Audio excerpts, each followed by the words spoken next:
Hi, hello and welcome back to our channel viewers. I hope you guys are having a great day.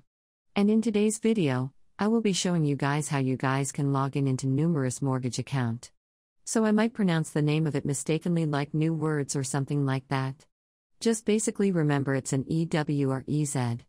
Alright, so with that said, basically you just need to log in an engineer's account and then apply for a loan if you guys want a mortgage. That's how it works. So let me show you guys how you guys can log in into your account. But before that, don't forget to hit the like and subscribe to our YouTube channel with notification on so you guys can get notified for a future video.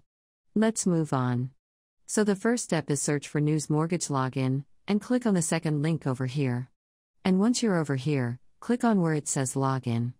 And once you do that, it's going to take you to its login page, and once you go to its login page, provide the information it asks you to log in into your account, and from there, apply for a mortgage. So that's how it works. I hope you guys understand it, and don't forget to hit the like and subscribe, and I will be seeing you guys in my next video. Bye bye.